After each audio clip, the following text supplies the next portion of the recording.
In this video, I'm going to show you how to place the bellows boot on this Jeep Renegade. Sits right on your inner tie rod, and you do need an alignment after this job is performed, so keep that in mind. Let's get started.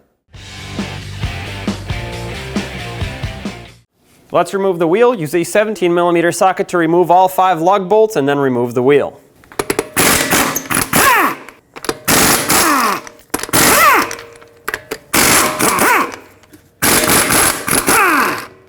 Support the wheel on the last one just in case it wants to fall off. Now with the wheel off, we can see the outer and inner tie rod. They're locked in with this jam nut. Use a 22mm wrench and break this free. There we go. The jam nut is stuck on the threads of the inner tie rod, but that's okay because it broke free from the outer, which means these can now be separated. Let's use a 17mm socket and remove the mounting nut that holds the outer tie rod stud onto the knuckle. With it removed, put it back on just a few threads, and then we're going to take a hammer to the side of the knuckle right here, tap it, and the vibrations will break this stud free from the knuckle. This will prevent the outer tie rod from falling down completely. There we go. Remove the mounting nut and remove the tie rod stud. Now you want to count the amount of turns it takes to remove this outer tie rod so you can put it back the same amount of turns and to get close to how the alignment was before. But once again, you still need an alignment after the job is done. There you have it. Write down the amount of turns that it took you.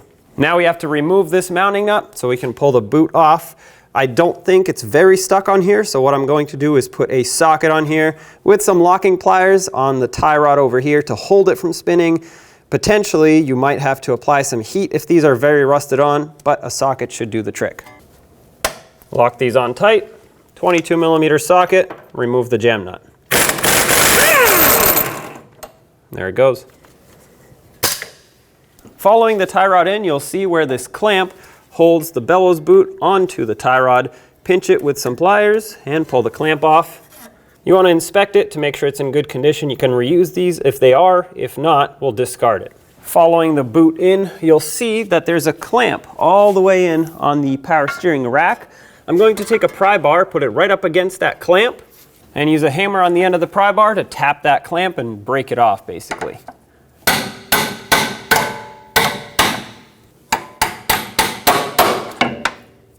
Now grab the clamp and remove it.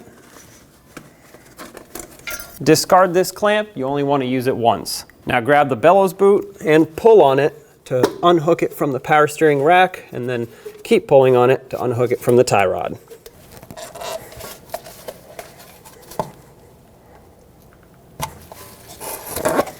And there it is. Now grab your bellows boot, putting a little bit of grease on the ends of the boot right where it slips on can help. Slide it over the inner tie rod and then over the power steering rack all the way in the back.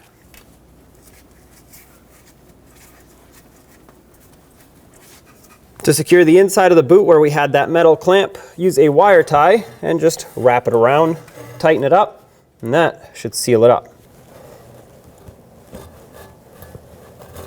With the wire tie in position and snugged up, I'm going to take some needle nose pliers, pinch it and twist it, and that's going to tighten it up. And once you've tightened it, cut off the excess. Now grab the clamp that secures it on the outside here and slide it right over the boot. The clamp is on, but if you notice that the boot went past this ridge, just pull it back.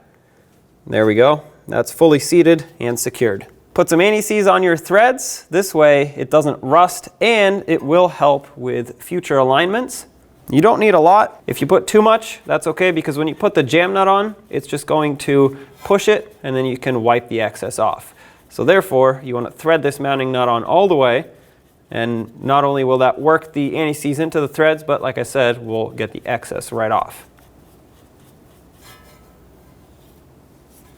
Now on your outer tie rod, apply some anti-seize inside the threads. Now thread your outer tie rod onto the inner the same amount of turns it took to remove the old one.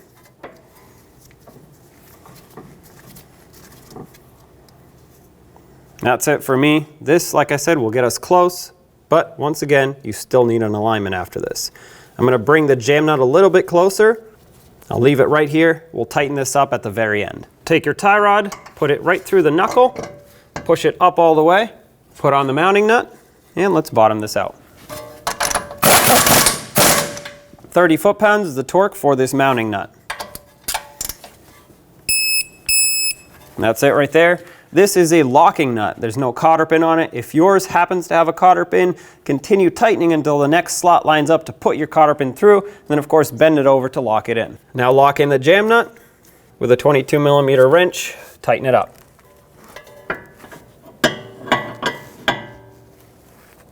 And then I like to bring it back a little bit so the outer tie rod isn't sitting at an angle.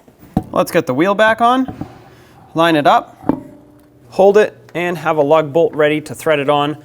That way the wheel can actually stay attached. With one on, you can now safely put on the rest. We'll start all of these, bottom them out in a cross pattern, and also in a cross pattern, torque them to 89 foot-pounds.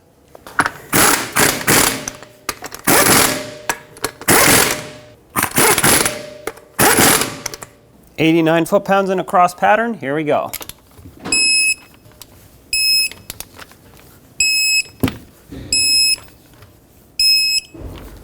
Double check them if you want, take it for a road test, and don't forget to get an alignment. When only the best will do, demand TRQ. The only company that lets you view before you do. TRQ is committed to offering the highest quality aftermarket auto parts that are engineered for peace of mind. Thanks for using and viewing with TRQ.